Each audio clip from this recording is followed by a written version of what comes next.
Hello, everybody. Welcome to our Instagram Live. We are glad to have you join us. Yes, we are.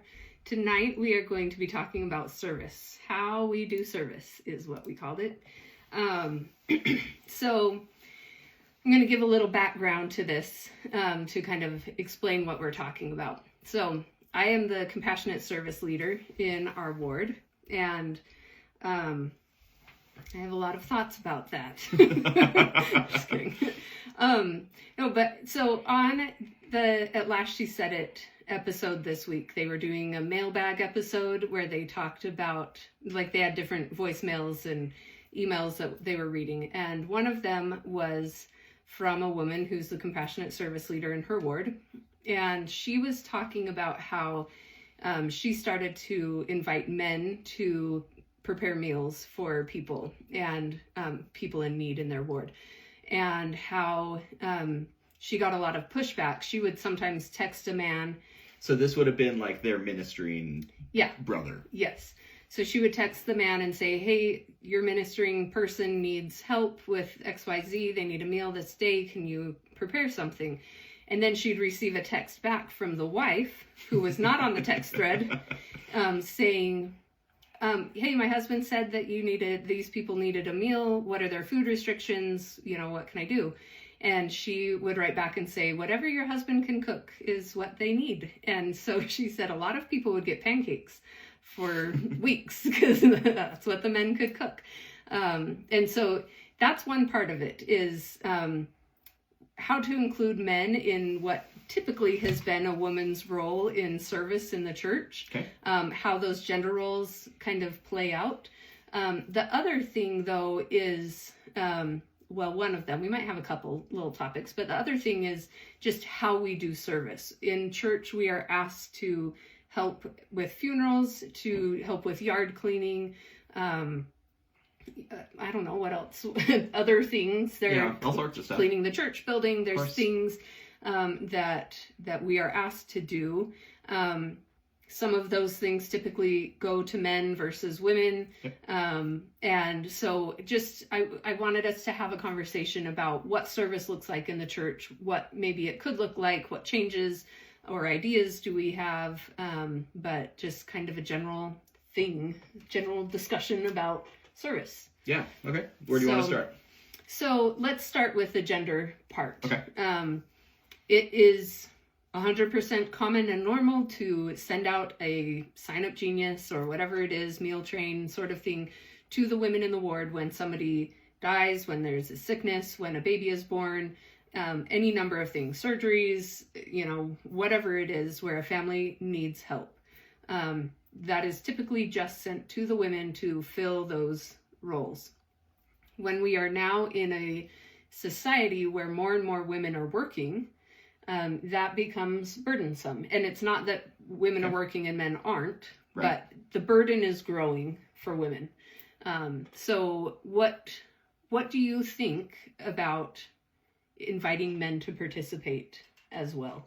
And this maybe is hard because you like to cook. I cook all the time. And it's kind of an interesting dynamic, because I think if somebody called me and said, hey, this family needs a meal, I think we'd talk about it. Like, I wouldn't just go make something on my own. I don't think that's the expectation here. We'd probably put our heads together and figure it out. But I could certainly be the one who cooked it. Like, that's not the limitation there. Yeah. Do you think, sorry to jump in, do you think if someone were to talk to you about it, that I would end up doing it anyway? It would depend. In all, like, candor, that could happen. Mm-hmm. But it might depend what we have going on. Yeah. So one reality here is I'm a total homebody. So when I get home from work, I often like to be home. Anne often has things in the evenings and is often gone in evenings. Because I am a stay-at-home mom. Right. So. And stuff in the evenings. And so that seems like something that might come into play. First of all, some days I'm at home, some days I'm in the office. If I'm in the office, it's harder for me to get home and cook something and, you know, be able to deliver it to somebody by 6 o'clock or something, that might end up being you. Yeah. If it's a day when I'm working from home and you've got things that you're going to, that might be a day that I cook. So, or even if you're at home and I don't have things I'm going to, but you were given the sure, yeah. opportunity. Yeah, so maybe that's not a real satisfying answer because that's kind of a logistical answer. Is it would actually, I think, depend. In our Which I situation. think is actually a really beautiful way of an equal partnership of like our family maybe is given the responsibility to feed another family. Nice, and so yeah. we talk about it and figure out who can do it. Maybe you go to the grocery store and I prepare it, or vice versa. Yeah, or we've done it where I prepare it and you deliver it, Sure. and, you know, have to talk to the family, and we know you're a homebody. So, yeah. you know, so I do think that that is one way that we can just level the playing field a little bit, is if men are willing to step into that and participate in Sure. those roles. And not only men stepping up, but women able to step back and let men into Sure. that role as well. So it's interesting because meals are one really excellent example, but we definitely have lines drawn in like what gender does what kind of service. Men set up chairs. Typically. Yeah. You know, and that's, I'm not making any sort of gendered commentary on that. That's kind of what that is. I don't even know what to think about that. Are we getting back to complementarianism of, you know, women do this and men do this, and women that's are too dainty to set up a chair. Like, I mean, that's probably where it stemmed from, is that belief. Or, you know, maybe Right? 100 years ago or something. Yeah. Or Sort of youth, thing. youth set up chairs sometimes. Yep, from the comments. Yep. Very much so. Yep. Can women set up chairs? Sure. I'm not, again, not making any commentary on like, well, I think women need to set up more chairs, but Yeah. the point is we certainly have gender lines drawn Yeah. around where service is expected. So, and I have an example of that. In Relief Society one time, they were talking, so our stake does like this sister stake thing where we go out to West Valley or somewhere to a stake that is typically a lower socioeconomic stake, and we help with yard work and painting and whatever needs to be done. So they were announcing that yearly activity was coming up, and an older woman in the ward said, will there be any opportunities to serve for women? Because typically it's heavy labor, you know, it's there's chainsaws. Yeah. It's cutting down things, it's building new things, it's, you know, lots of yard work, painting, whatever. And to her credit, she's in her 80s and she wanted to serve and can't lift a chainsaw, can't do those heavy labor things. And, you know, was asking, is there anything that can be done from while sitting in a chair or something like that? And so that's maybe a side thing, but I think a lot of those service opportunities that come up in the ward tend to lean toward things where men feel that that's their domain. Yeah. Yeah. I think Is that fair to say? That's fair. Yeah. When the tree in our neighborhood was cut down and all of the wood had to be cut into pieces and delivered over to the man in our ward who was using it all as firewood. Yep. It was 90% men. Were there any women? It's a bunch of dudes. I don't recall. I mean, Yeah. that was a while ago, but you know, that was a men's thing. Yeah. Certainly. And if it was put just to the elders quorum to come help, then that's one thing. That would if explain it's it too. an elders Yep. quorum activity or whatever. Yep. But yeah, I think that's interesting. So is this a problem? Join in the comments. Is this a problem? Is this something we need to change? Would our church benefit from breaking down these gender roles in the service that we typically do in our wards? Would we benefit from making those more equal? You know, occasionally, like the missionary, feed the missionaries thing will get sent around Elders Quorum. And I'm under the impression it doesn't get a lot of signups on it, but that has more to do with mental load than a specific thing, because that tends to be part of the wife's mental burden that she carries is, you know, what's going on that night? Is that a day we could do it? All of these sorts of things. And so I think you get a lot of men that are looking at it and going like, well, this would be cool. Yeah. I got to go talk to my wife first. I don't know. Yeah. And passing it on. See, there's this thing called texting. They could text their wife in the moment, maybe, unless she has a calling that's busy. I don't know. I'm just kidding. Yeah, and I mean, I do see that go around Relief Society, and it's just like sign, you know? Yeah. And there's not a lot of communication with the spouse. It's kind of a different expectation. I don't know, a different approach. Yeah. There, at least. Yeah. So when I think about these, go cut up the tree into firewood, and some of these service things, first of all, another good comment here. I don't think women wouldn't be welcome with heavy lifting. I would like it. I mean, I'm not opposed to that. I do it at our house anyway. Right. Not that you don't. Like, we do that together. Certainly. So, I think a lot of women would be open to doing that sort of work. So, I kind of want to level this up a little bit, and I do this every time, to like, but what is service? You know, kind of a thing. And the reason that I want to bring this up is because a lot of the things that we talked about are service assignments, and things that we are being asked to do. And to me, oftentimes, those things don't feel like service. So there's a sign up to clean the church building, and we do it. And you do it. I do it. I don't do that one. I clean my own house. I don't need to clean the church. That's my 2 cents. And he cleans our house too. He feels like he needs to go clean the church. Okay, vulnerable moment. And I'll tell you, I take our boys and we go and we clean the church, and that's why I like to do it, because I like to take the boys and let them have that experience and help them, see what service looks like, however we're defining that.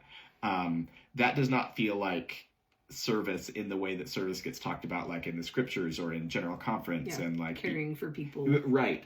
That's literally just cleaning the building.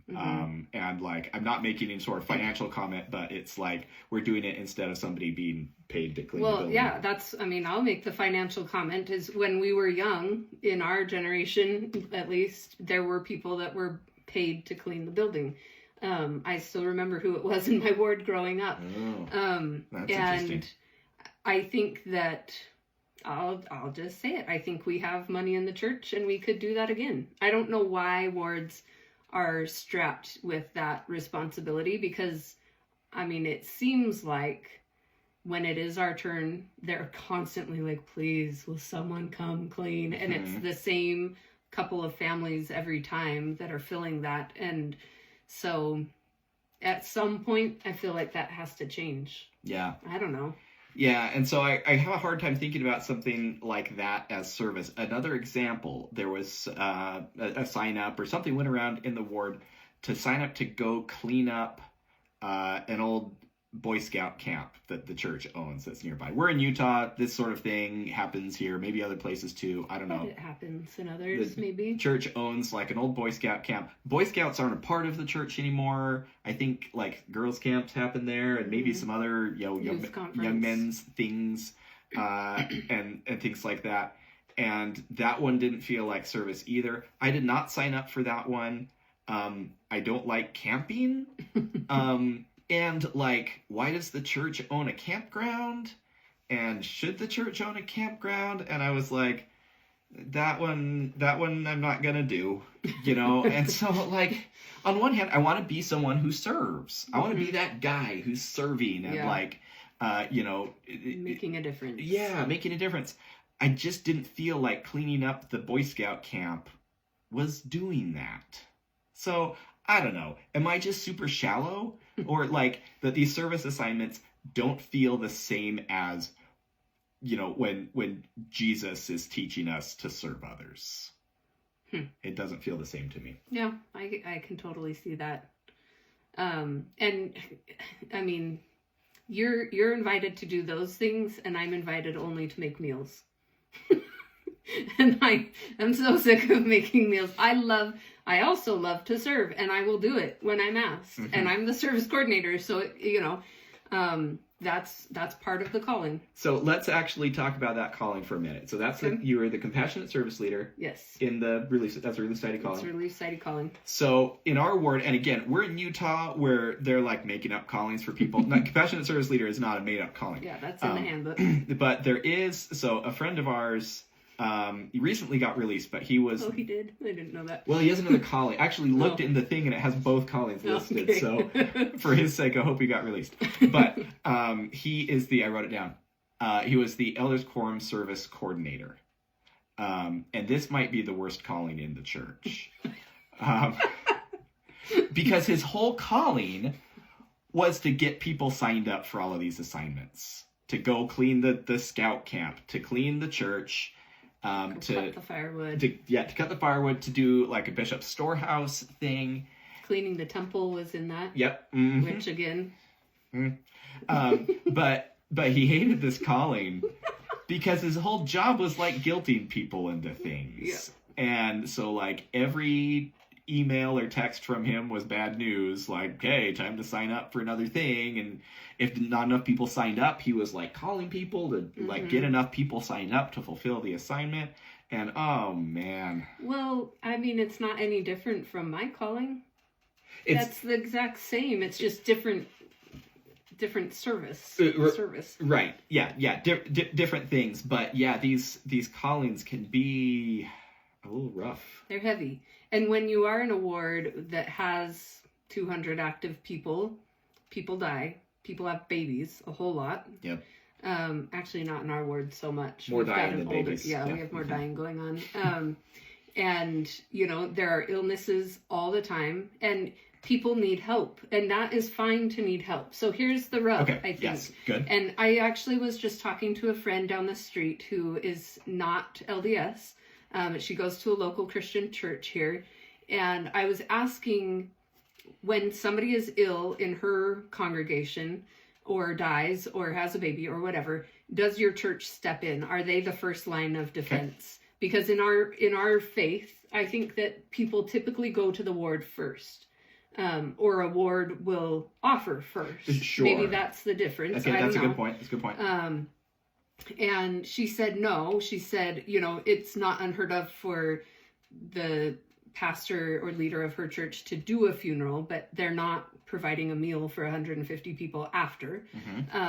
They, it's typically just friends and family and it's held there. She said that they do have, so their church is big. They've got 3 services on a Sunday and they've got 500 to 600 people each service. Wow. Okay.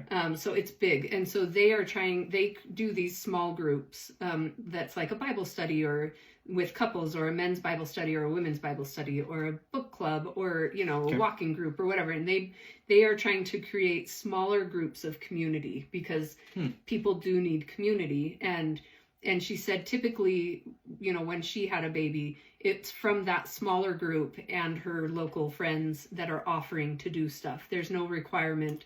She's not going to them asking, but because they are friends and have created that bond with each other, they are offering to step in and help when needed. Okay. I was telling her about our ministering program and how like the church is trying to almost fabricate or build that relationship with people. And that's really hard. I think that there's a lot of separation, maybe natural separation of like, I minister to you and that's an assignment, but I'm not going to have a real relationship. It's the same thing with the service assignments we were just talking about. It's like there's like a forced friendship element to it. That feels icky to be on both sides of that. It can be weird. It can work well. Yeah. And I think in many cases it does. Yeah. I love my ministering sister that ministers to me. But you can't always fabricate that. Yeah. So, and I love the one I minister to. They're both friends, which is like we were friends first, I think. See, that's great. The difference.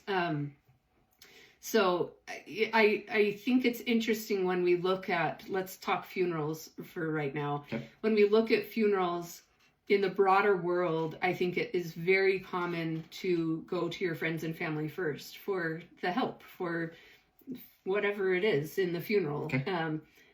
Mormon LDS culture, we do this huge luncheon after the funeral service or after the graveside service, that typically the ward is expected to fund and provide for.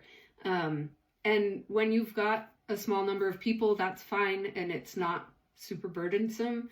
But when it's huge, which LDS families typically are big, then that is really hard. And I think a lot of responsibility is put on ward members who are working, who are maybe financially struggling themselves.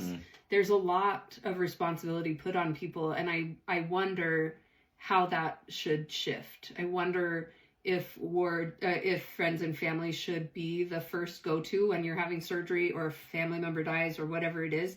Talk to them first, have them coordinate with the Relief Society president if more is needed.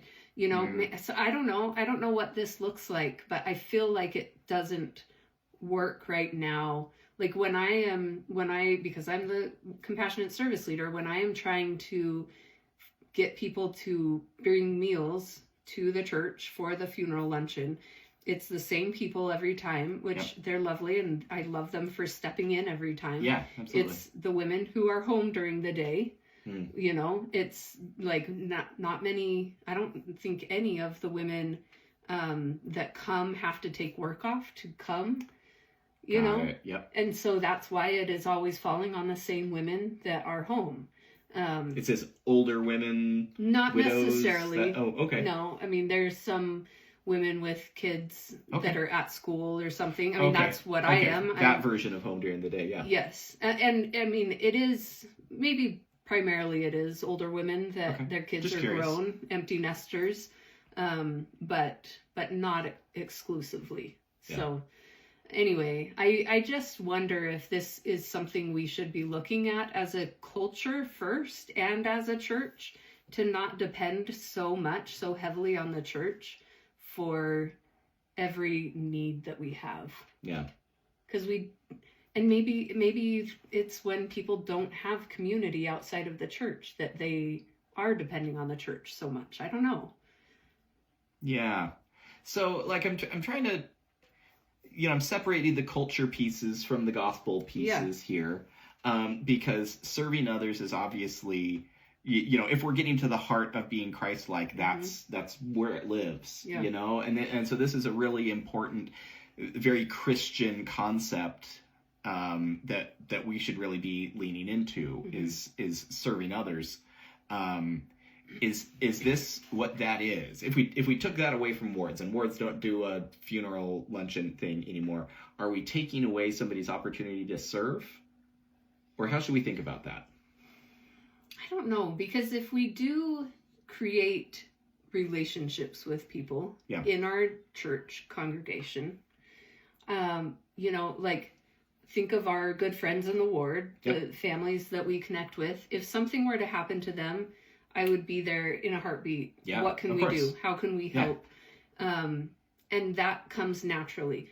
The problem is where there are the families that would fall through the cracks if that didn't happen. And so for that reason, it is good that there is structure to help out when families need it. Yeah. The thing is, though, not everybody that's on our ward list connects to the Relief Society president when something happens. Okay. So there are inactive, less active people, whatever, however you want to say that have something happen, a baby born, you know, whatever it is, and they go to their friends and family and they don't bother to contact the ward. Okay. There are other people who may also be in that position that are not attending church very often or whatever, and they still go to the Relief Society president because maybe that's where they know to go. And maybe they don't have community, and so maybe that is a good reason to help. And at that point, should the burden be on the ward? Should the ward pay? Should they do DoorDash? Should they provide, you know, Bishop Storehouse help, you know, that sort of stuff? Or should it then go out into the families and be a financial strain maybe on families to help? Now, you made a good point earlier when you talked about this isn't necessarily people asking for help. In many cases, this is the ward offering, or whoever is in that position in the ward to offer a Relief Society president, compassionate service leader, bishop, whoever that may be. And so I'm trying to think about when our babies were born. Yeah. I was Um, just telling my friend about this. okay, well, you probably remember it more than I do, because I do remember that some people brought us meals, um, and like we would have been fine. We totally would have. So this is what I was telling friends. Yeah. So, one of our moms was always there when our babies were born, within hours of the baby being born, if not before. And so when our kids were born, the Relief Society president or a ministering sister would typically reach out beforehand and say, how can we help when the baby's born? And I always said, hey, we've got a mom coming into town. We don't need any help. We'll be fine. There were maybe a couple that that was fine and nothing really happened. But I think most of them would say, okay, well, we'll come the second week once the moms go away. And it was mostly, I mean, we loved that. It's very kind to have that, 100%. It always is really helpful, is. But we didn't need it. It wasn't an urgent need. You can cook, it would be totally fine. Yeah, or your mom was there, or my mom was there. Yeah, and making freezer meals, we're planners, we could plan ahead and take care of that. Not everybody is like that. And so, I don't want to make this sound like we should never serve and help people, because we should, and people will fall through the cracks if this structure isn't set up. My question is, should we alter how it works? Okay. Should we create other structures that work better in the society where we live now, where more women are working, or families and friends, there's GoFundMes and different ways to get help that aren't all through the ward. Yeah. So I had at one point 2 families that I was assigned to minister to. And I was really trying to do it the right way for ministering, right? Which is understand how they would like to be ministered to. And we keep having these lessons of maybe it means visit them in their home every month, like home teaching and visiting teaching used to be. And so I was like, what I'm going to do, I'm going to take a treat over and I'm going to just ask them what they would like. How they want to be ministered to. Yep. And I had pretty identical conversations with both families where I said, hey, I'm your ministering brother. Here's, whatever treat I've baked for you. How would you like me to minister? Would you like us to visit every month and bring a message, or something else? And both of them said, please do not do that. And it wasn't a personal thing. They were like, we don't need that. We don't need that. We don't need you to come, sit in our house and do, well, maybe it's personal. I don't know. Looking back. I'm challenging the whole thing. No, I don't believe it was personal. But, and I was offering this, in ministry and service, they certainly overlap. Yeah. But they're like, goodness sakes, please do not come over every month. Don't do that. And so I'll reach out every once in a while and be like, hey, how you doing? And they're like, great. And that's kind of how we're doing ministry. And although my route's changed since then, that's how we were doing it. And so there is something there of if you don't need it, that's okay. And people can step back. If you've got a large extended family that can do the luncheon after a funeral and have the money to pay for it and those sorts of things. I'm sure there are families that would be like, I think we got it. Yeah. I think we're going to be okay. Yeah. Yeah. I just think these things are worth talking through. And when I first got the calling, that my compassionate service leader calling, the person that I was paired with to do it was this, 80-year-old lady. Okay. Very, very traditional in the ward. And the first funeral luncheon that I wanted to do, I did not want to do ham and funeral potatoes and Jell-O, and the typical LDS dinner. I did not want to do it. And she was like, no, you have to. This is what we do at funerals. And I was like, well, guess what? We're not going to. It's the one true luncheon. And so we did something different. And she didn't have the calling for very much longer after, not because I kicked her out. I think she maybe asked to be, she was moved. I don't know if she asked or if she just got a new calling. Could be anything. If I recall, you did soup. soup and salad, like, because it was cold. It was like January, and they were coming from a snowy graveside, and I was like, let's do some soup. Seems great. Yeah. So, and that's what we have done the majority of the times. I think we've only done 1, maybe 2 ham and funeral potato dinners, and people love it. We did sandwiches one time. Like, we mix it up in our ward because I don't want to be asking the people for the same thing over and over and over.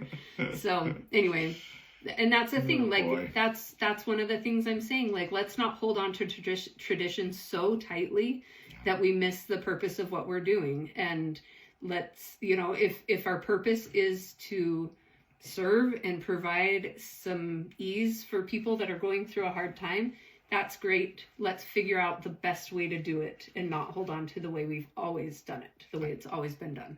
I love that. Before we wrap up, if you've got comments or thoughts or questions or anything to contribute, feel free to drop it in the chat. But I love where we landed here, and we've talked about this sort of thing a number of times, which is how do we break apart some of the cultural things that we hold so tightly to? Yeah. You know, it doesn't mean that cultural aspects in the church are bad. Sometimes they do start to replace the more valuable, more core Christian parts of what we believe. And you know, when it comes down to it, we talked about serving is one of those core things. Funeral potatoes and ham are not. And even the luncheon, even a funeral luncheon is not. Right, absolutely. That's not a cultural thing for other faiths. Right. So, I don't know. Maybe we need to start doing wakes. There you go. Minus the alcohol. I don't know. All right. Any other thoughts? Nope. I think that's it. All right. Appreciate all you join us. We will see you next time. And until then, see you later. Bye.